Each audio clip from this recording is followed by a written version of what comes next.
दोस्तों, मैं विजयपाल शर्मा आज 10वीं की कक्षा में कार्यपत्रक 69 को लेकर आपके सामने उपस्थित हूँ। कृतिका भाग 2 से जॉर्ज पंचम की नाक का दूसरा भाग।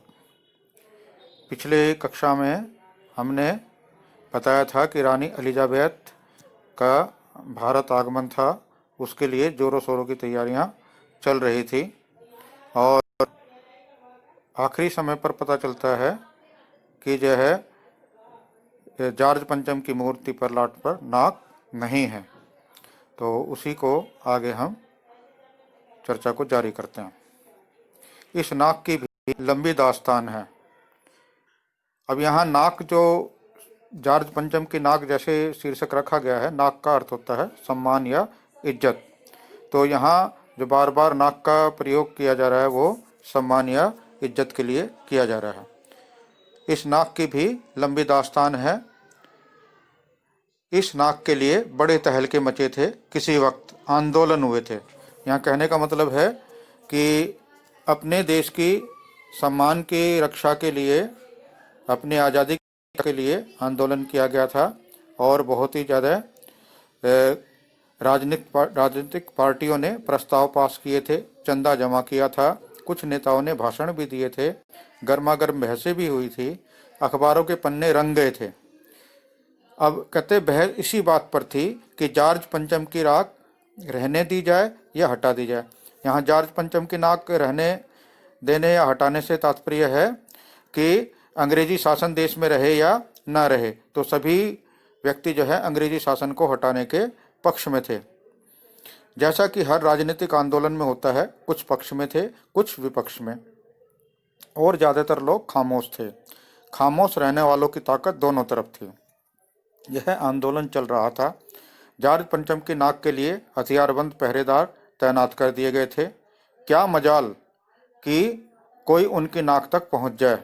हिंदुस्तान में जगह जगह ऐसी नाकें खड़ी थी और जिन तक लोगों के हाथ पहुंच गए थे उन्हें औकत के साथ उतार कर अजायब घरों तक पहुंचा दिया गया। कहने का मतलब है कि अंग्रेजों के जाने के बाद भी आज हिंदुस्तान में गुलामी मानसिकता बनी हुई है। इसी के कारण जो है शासन व्यवस्था पर जो है शासन व्यवस्था पर व्यंग्य किया गया है। बताया गया है कि भारत के आज़ाद होने के बाद भी कहीं ना कहीं हम उनके सम्मान को ध्यान में रखते हुए ऐसे समझौते करते हैं जो कि हमारे देश के सम्मान के जो है विरुद्ध जाते हैं। तो इसी तरह इसमें बताया गया है कि जॉर्ज पंचम की नाक के लिए हथियारबंद पहरेदार तैनात कर दिए गए थे। यानी उनकी रक्षा के लिए, अंग्रेजी सम्मान की रक्षा के लिए जो है चारों ओर तैयारियां चल रही थी और किसी की हिम्मत नहीं थी कि कोई उसको, उनके सम्मान को क्षति पहुंचा सके। और कहते हैं कि हिंदुस्तान में भी जगह जगह ऐसी नाकें खड़ी थी। मतलब हिंदुस्तान में भी बहुत से व्यक्तित्व, बहुत से महापुरुष ऐसे हैं जिनका सम्मान होना चाहिए, लेकिन कहते हैं कि उनको नाकों तक लोगों के हाथ पहुंच गए। कहने का मतलब उनके सम्मान को आज उतना महत्व नहीं दिया जाता और इसी कारण उनकी मूर्तियों को या उनके प्रतीकों को आज जो है अजायब घर में पहुंचा दिया गया है। यानी एक तरह से उनको संग्रहालय में सुरक्षित कर दिया गया है।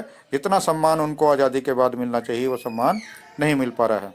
कहीं कहीं तो शाही लाटों की नाकों के लिए गुरिल्ला युद्ध होता रहा। इसका मतलब है कि जो शासन सत्ता पर है या जैसे अंग्रेजी शासन यहाँ करके गए थे, आज भी उनको सम्मान की दृष्टि से देखा जाता है। उसके लिए लोग बाग तैयार रहते हैं।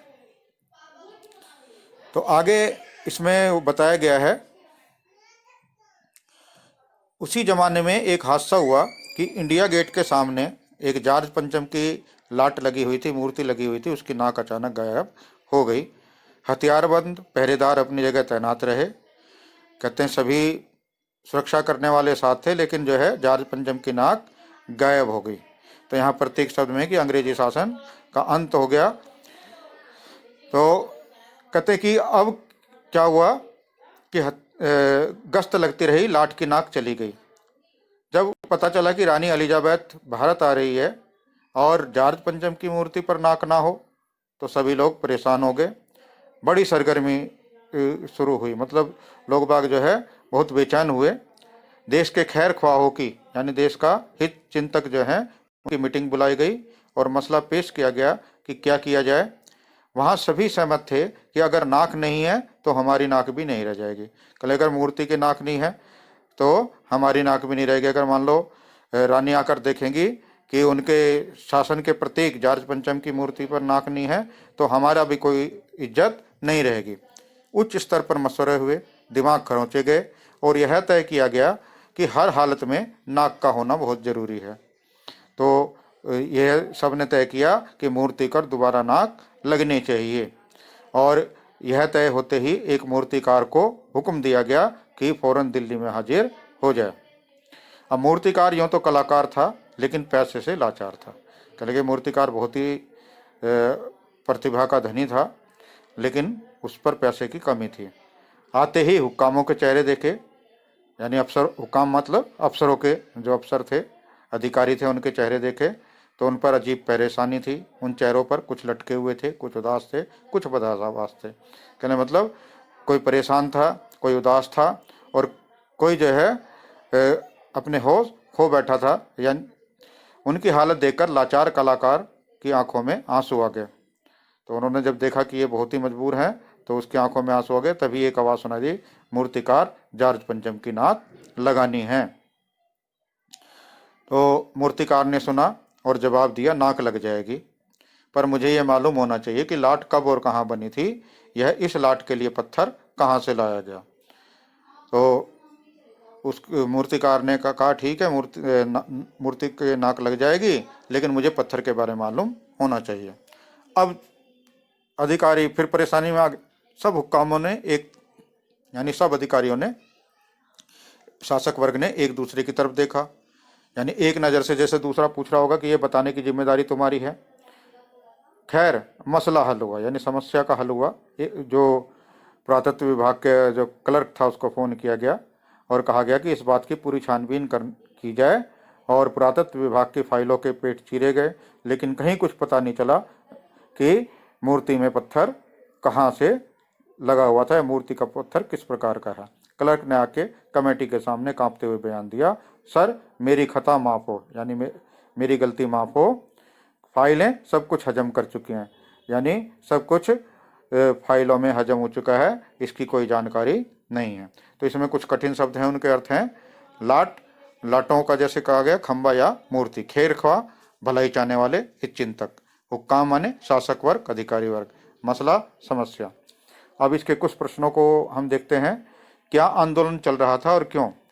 तो यहाँ पाठ के अंदर जो है नाक के लिए आंदोलन बताया गया है लेकिन ये प्रतीक शब्द है, इसका अर्थ है कि देश का स्वतंत्रता संग्राम चल रहा था, सभी स्वतंत्रता संग्राम के लिए संघर्ष कर रहे थे। इसी तरह आज़ादी के बाद क्या कहते हैं, अंग्रेज चले गए लेकिन जो गुलामी की मानसिकता हमारे से नहीं गई, लोग बाग मानसिक रूप से गुलाम हैं। इसी कारण जो है इसमें कहते कि उनके सम्मान की रक्षा के लिए लोग भाग चर्चा कर रहे थे, परेशान थे और किसी को देश के सम्मान की चिंता नहीं थी। उनको ये था कि अगर अंग्रेजों का सम्मान नहीं रहा तो देश का भी सम्मान नहीं रहेगा। मूर्तिकार को क्यों बुलाया गया, तो मूर्तिकार को कहते जॉर्ज पंचम की लाट यानी मूर्ति की नाक गायब हो गई थी तो उसकी नाक को दोबारा लगाने के लिए मूर्तिकार को बुलाया गया। कलाकार किसे कहा गया, उसकी आंखों में आंसू क्यों आ गए। तो यहाँ कलाकार कहा गया है, मूर्तिकार को कलाकार कहा गया है और उनको बुलाया गया और कहा कि किसी भी तरह से जॉर्ज पंचम की जो मूर्ति है, लाट है, उसकी नाक लगनी चाहिए।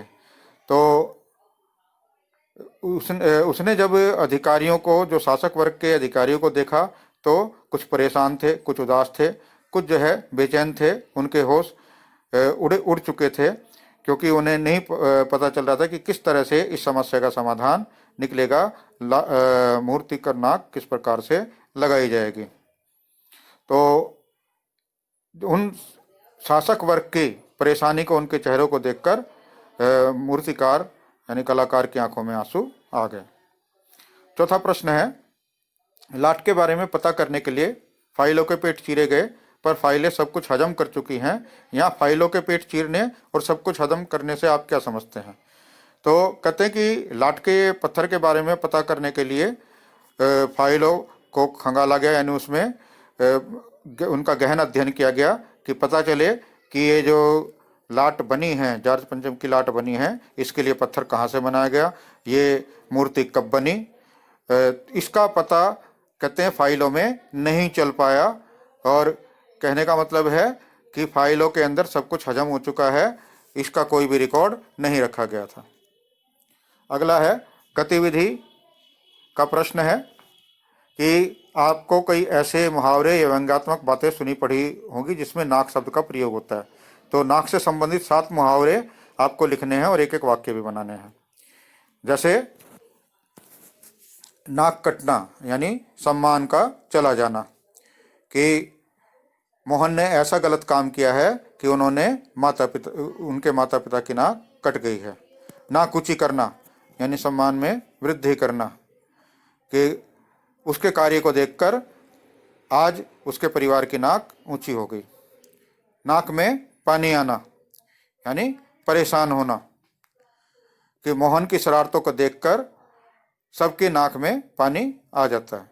तो इस तरह से नाक से संबंधित मुहावरे और उनके अर्थ और वाक्य प्रयोग को आपको कॉपी में करना है। आपने बहुत अच्छी तरह से कक्षा ली। आपका दिन शुभ हो। आप सभी का धन्यवाद।